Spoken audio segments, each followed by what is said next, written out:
I've missed more than 9,000 shots in my career. I've lost almost 300 games. 26 times I've been trusted to take the game-winning shot and missed. I've failed over and over and over again in my life. And that is why I succeed. Maybe I led you to believe it was easy when it wasn't. Maybe I made you think my highlights started at the free throw line and not in the gym. Maybe I made you think that every shot I took was a game winner. That my game was built on flash and not fire. Maybe it's my fault that you didn't see that failure gave me strength, that my pain was my motivation. Maybe I led you to believe that basketball was a God-given gift and not something I worked for every single day of my life. Maybe I destroyed the game. Or maybe you're just making excuses.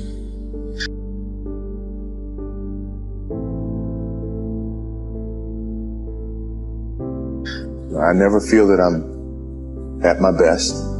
I feel I still have room to improve. I still set goals for myself to strive for. I'm never complacent with what I've achieved. Even though it's been very successful for me, I still feel I have a lot to prove, not just as a player, but as a person, as a father, to some extent, as a role model, in all aspects. So I'm never really too complacent with myself or with what I've achieved. When I get to a point where I feel I can improve as a player, I walk away from the game. No, I've never been afraid. I mean, obviously you're nervous, but afraid means you're not confident in your skills. I have total confidence in my skills, so I'm not afraid. You had the utmost confidence. Your confidence level was through the roof. Where is it now? On top of the roof. I don't think my confidence changed. I wouldn't have come back into this situation. Sports is a tool that teaches, you know, and it teaches you bad things. It can also teach you good things. It's how you perceive those things. I've looked at every experience that I've had, negative and positive, and taken that as a positive. You know, if I wouldn't change anything because I think it would alter some of the other things that I have.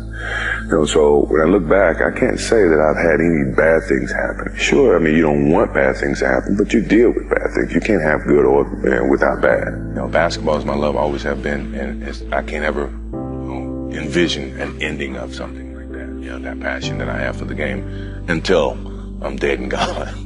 Until that's when it's, well, I could wait. I'm not in a rush. It's never enough. It's never enough as long as you compete. You know, it's always great to win, but that's why you compete.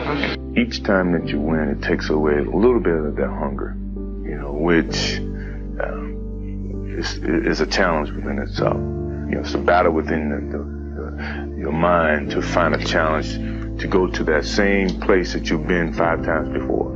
You know, and that's hard. You know, when people say, well, the first one was the hardest, no, the last one's the hardest because you're battling with yourself. Because a lot of times I had to battle with myself to keep challenging myself. You know, that to me was why I would say that the biggest battle was myself. Because when you get to a certain pinnacle, you got to find some ways to keep going out there for 82 games. I just think that I have the habits of working hard. I always been taught that to reach a goal that in life that you want, you have to work hard to get to it. And so far, I just, have that in mind. Determination, what your motives are, what your ambitions were from the beginning. You know, it's been a lot of soul searching in terms of it's easy to sit back and say, well, I've given my best. You know, I'm tired. You know, somebody else got to do it or whatever. I didn't take that approach. I thought positively and said whatever I could do, every little inch of energy that I have, I'm gonna try to provide for this team. I mean, if you give up, then they give up. You know, so I didn't want to give up. You know, no matter how sick I was, or how tired I was, or how low on energy I was, I felt an obligation, to my team, to the city of Chicago, to go out and give that extra effort to achieve it even harder. My competitive drive is far greater than anyone else that I've met. You know, I think that I thrive on that. I think that's my biggest motivation in life, is to compete find different competitions in certain things in life and try to overcome that, be it positive or negative. But I have yet to meet someone who is as competitive as me, and I just feel that much confident about my competitive drive. I still feel that I have a plateau that, I hadn't reached yet in terms of my skills or my expectations of myself. I'm always going to expect myself to do certain things or surpass certain things. As long as I believe that, then, my road to success is going to continue to expand. My principal advised me to go to an Air Force Academy because he felt that after I finished college, I'd have a job. So I said, no, I don't want to go that route. So I decided to go to the University of North Carolina. A lot of people didn't expect me to do so well, but I guess that was a challenge that I faced. And sometimes you have to face those challenges and see what happens. I will not quit this game because of what the media has done to me or what other people have done to me. I will quit this game because my skills are diminished. I can't find the challenges to keep pushing myself. My love is always going to be there, but my pride won't let me leave because someone else is going to push me out. I'm going to leave on my own terms. And I don't think too many athletes have that opportunity to do. And that's what I want to do whenever it comes to my time. We are old. Sure, we're tired. It's been a long season. But mentally, we have a vision. We have a finish that we have to attain, and sometimes you have to do it when you're old and you're tired, and I think it's the test of your will to succeed when you have to deal with some of these negatives. And I'm pretty sure, by the end of this playoffs, you'll see the old and the tired people were very, very young and strong mentally.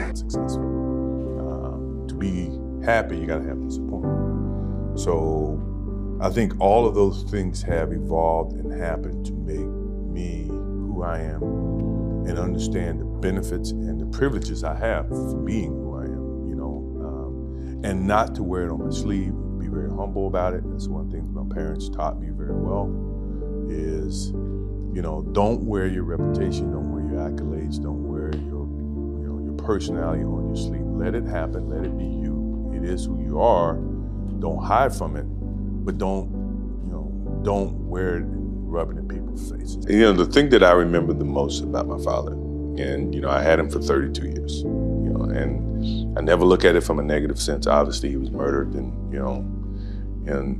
rarely do I get the chance to talk about him, but the thing that I do remember all the time, I think about him practically every day, is for a person like myself who live in the spotlight and is so critical from people all the time in terms of what I do, what I say, where I go.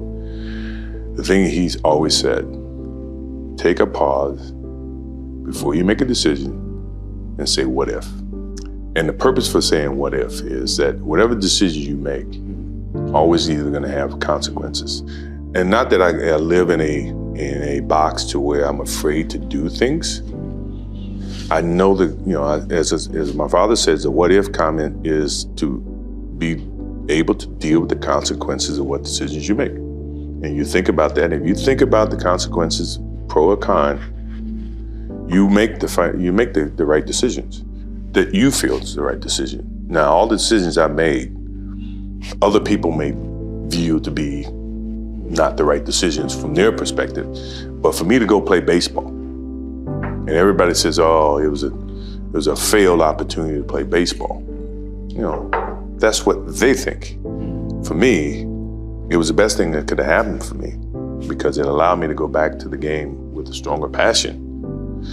At the same time, I was able to understand the love that these minor league baseball players have, making $1,500 a month.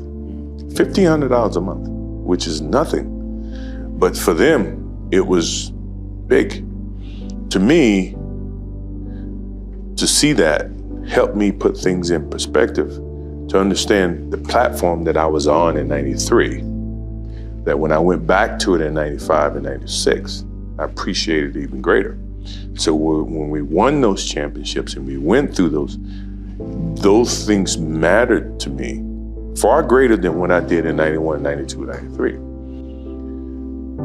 people don't see that, and people will never understand that to be success. You know, all they think about, well, he batted .202, you know, and he struck out a certain number of times. Yeah, okay. You know, but the effort was there, and the learning curve and the passion was there that has transcended not just to me, but to other people who are afraid to do things because they're worried about the perception that may come from other places. To me, that's more gratifying than anything, you know. So that's the things that my father and my mother instilled in me. Take a negative and turn it into a positive. Don't be afraid to fail.